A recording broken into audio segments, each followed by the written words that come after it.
Pepe, recados finais. O cara com poucas palavras. Com poucas palavras. O bode, todo mundo... Isso é uma propaganda da Igreja Católica, né? Ou de alguns setores da Igreja Católica. Você ia perguntar do bode... Não, eu só quero falar que você está falando. Eu sou católico. E eu só quero deixar uma coisa bem clara. 70% da maçonaria é católica no Brasil. Ou mais. Sim, mas o que ele tem uns traumas porque ele foi coroinha também. Calma, ele vai chegar lá. Não, é que aconteceu no século XVIII, se não me engano, um papa proibiu os católicos de serem maçons. Excomungou. Excomungou. E isso não foi retirado até hoje. Não. E eu acredito que até essa atitude desse papa, que trouxe um pouco muito dessa questão do bode, essa coisa de seita e tal, que não é a única coisa que ele... E isso aí eu fui atrás de ver o porquê. A única coisa que ele falou assim, um católico, ele deve... Ele não deve participar de entidades que maquinam contra a igreja. Não é maquinar contra a igreja. Mas é isso que está na bula, né? Ele não deve prestar fidelidade, ter fidelidade com outra instituição e ter segredos dessa instituição com a igreja. Isso que ele entendia. Por isso que ele bloqueou. Mas isso aí, na minha opinião... Ciúminho. Essa é, na minha opinião, o desenho bonito da coisa. É igual falar assim, o padre não pode casar porque ele é casado com a igreja. Claro. O cacete, o padre não pode casar porque na Idade Média, quem que virava padre? Os filhos dos nobres. Quando o padre morria, para quem que ia a fortuna dele? Para quem ele era casado. Pra igreja. É isso. É enfeitar o bode isso aí. E não tô falando que a igreja católica hoje é a mesma que era antigamente. Não, exatamente. Sim, mas existe padre que tolera, existe padre que excomunga mesmo, que não deixa tomar comunhão e beleza. E é isso. Até aqui em São Carlos já teve problema assim, não tem. Mas o bode é uma associação, porque é um símbolo meio associado ao diabo, não sei o quê e tal. E aí ficou que você, vai lá no bode preto e tal. E é isso que eu tô falando. Eu acho que maçonaria secreta? Não, todo mundo sabe onde ficam as lojas maçônicas na cidade. E até porque o bom católico sabe que não é porque é excomungado que tem pacto com o diabo. É duas coisas completamente diferentes. Um bom católico sabe disso. E aí, no fim das contas, o bode virou um mascote da maçonaria. Não tem nada de bode, nenhum rito maçônico, não tem nada, absolutamente nada. Mas ele virou um mascote. É igual o insulto que você está querendo terminar porque Não, eu estou querendo emendar porque no Concílio de Nicéia, em 325, Constantino também fez a reunião. Tirou a reencarnação. Tirou a reencarnação. Então, na concepção da Igreja Católica, como a gente conhece, eles já começaram cagando. Nada me surpreende depois disso. Não, mas cara, aí tem outras coisas, assim, o Concílio de Nicéia, e a gente pode sentar depois e conversar isso. Vai dar 3 horas aqui. Mas eu manjo desse assunto. Mas no rolê que não vai ao ar, tem problema. Tem muito problema com isso. É porque assim, vamos ser sinceros. Somos aqui de 3 religiões diferentes. Cada religião ensina o que lhe convém. Sim. Vamos ser sinceros. O que você aprendeu não é totalmente a verdade, do mesmo jeito que o que eu aprendi não é totalmente a verdade. Que eu aprendi. E vamos, assim, porque eu leio a mesma Bíblia que você. As pessoas falam coisas, as pessoas interpretam da maneira que é conveniente. E outra, a Igreja Católica, ela carregou o cristianismo até o primeiro cisma do Oriente, até a Reforma Protestante. Então ela foi e até a decodificação do Espiritismo, né? Então a gente tem que entender que a Igreja Católica, ela é o cristianismo... Ela é a raiz do rolê. É a raiz. Todo né? mundo vem então, é óbvio que como toda instituição poderosa, e ela acabou se tornando a mais poderosa de todas, ela sofreu um monte de interesses que acabaram criando esse tipo de proibição, ou talvez alteração da doutrina, alguma coisa assim. Mas, cara, hoje... a gente tem de entender que assim, a essência da fé cristã, quem trouxe foi a Igreja Católica, né? E você está falando de 200 anos atrás, tá? Né? A proibição. Óbvio. A igreja espiritual é uma coisa. A igreja dos homens é outra. A proibição da igreja presbiteriana deve ter uns 5 aanos.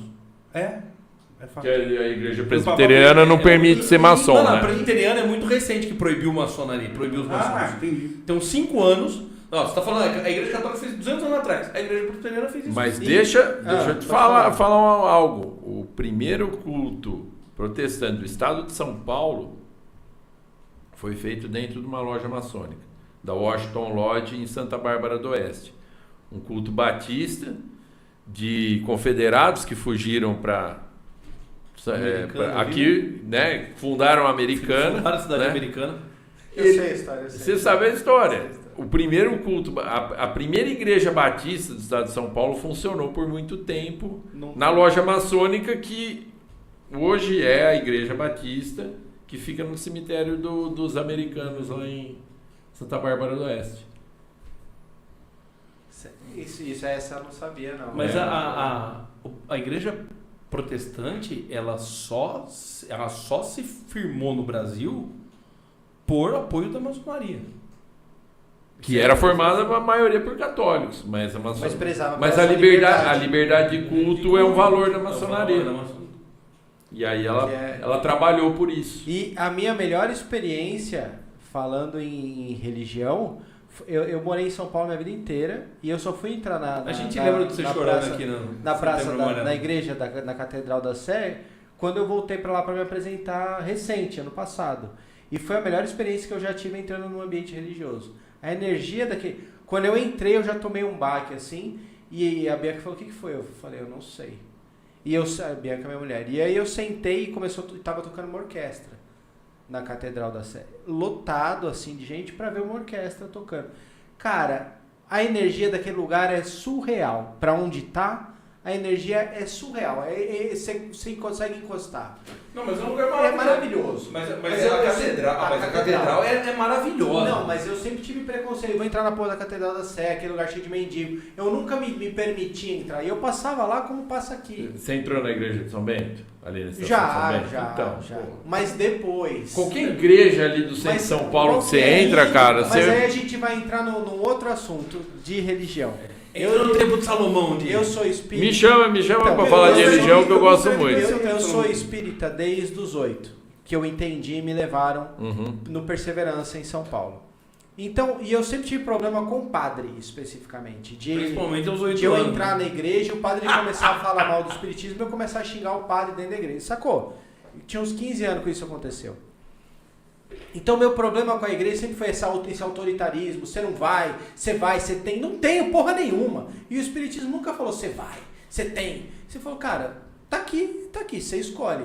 Tudo é lícito, mas nem tudo te convém. E isso me ajudou muito do que essa obrigatoriedade das coisas. Então, o meu problema com a igreja é meu problema com a igreja. Não, já deixando lógico. bem claro.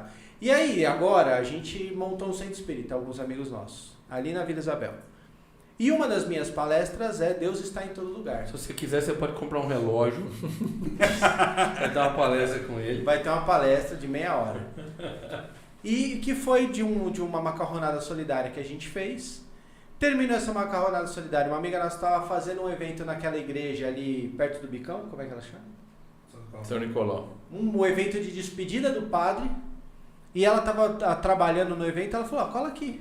Nós terminamos um evento promovido pelo pessoal espírita dentro da igreja católica, rezando a missa com o padre na frente de uma banda sertaneja, do João Carlos e Bruno. Mano, então, e aí é verdade, Deus está em todo lugar, o preconceito estava em mim. E era uma coisa contrária, normalmente o preconceito estava em mim mesmo. E na maçonaria a gente tem isso como valor e aprende isso. E de fato, Deus está em todo lugar. Inclusive dentro da gente. Mas é principalmente dentro da gente. Porque Cristo está onde duas pessoas estiverem em nome de Cristo, ele está lá. É isso, ponto. Que eu acho que a principal sinergia nossa não é nem o nome, é a gente ter essa fé em Deus. Essa parada, Deus está aqui, não importa a frente religiosa. Então, é por isso que na maçonaria só pode entrar quem acredita em Deus. Mas eu demorei para aceitar essa parada. Que Deus tá dentro ali. Porque eu tive muita raiva daquilo lá, da imposição que eles davam. E quando eu entendi isso que eu escrevi, essa palestra, eu aceito hoje. Mas, cara, eu vou te falar. Mas o preconceito estava em mim. Então, mas eu vou te falar uma coisa. E aí é uma coisa que eu sou obrigado a... Nunca pensei que eu fosse defender a Igreja Católica na minha vida, mano. Puta que pariu, que dia. Que dia é hoje, né? Seja honesto, você mesmo. Exatamente. Mas assim, O problema é que você veio de uma experiência onde você teve 1 ou 2 líderes religiosos que não necessariamente representavam a igreja.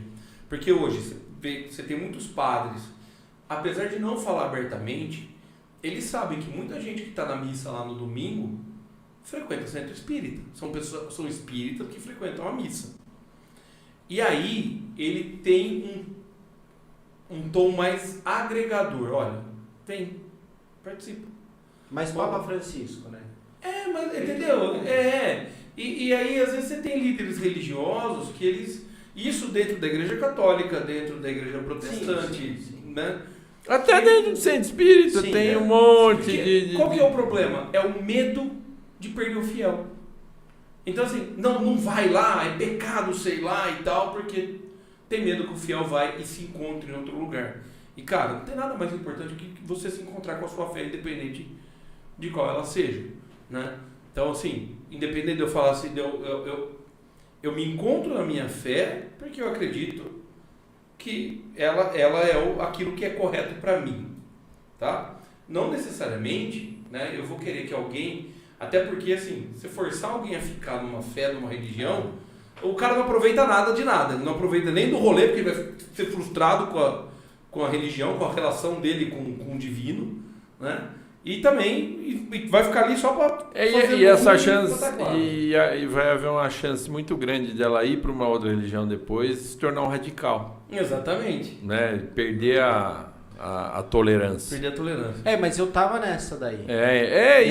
Isso é um veneno, cara. Eu não gostava e falava, eu já torci o nariz e eu começava a criticar porque foi essa. Mas já que estendeu, isso se aplica bastante à maçonaria. Existe uma antimaçonaria brutal no mundo, né? O terceiro maior partido dos Estados Unidos na história foi o Partido Antimaçônico, para vocês terem uma ideia. Pode pesquisar. Partido Antimaçônico. Vê aí. Misteriosamente eles sumiram todos. Não que a maçonaria tenha feito, mas olha, a maçonaria ela sofre perseguição da esquerda, da direita, do centro, de religiões, do centro, de religiões, de religiões cristãs, de religiões não cristãs. Ela é banida por um monte de países. Enfim, é algo que ele se deriva desse tipo de ignorância. Olha, Aí vendo? Aí você pesquisa, você põe Partido Antimaçônico do Brasil, aí aparece PT.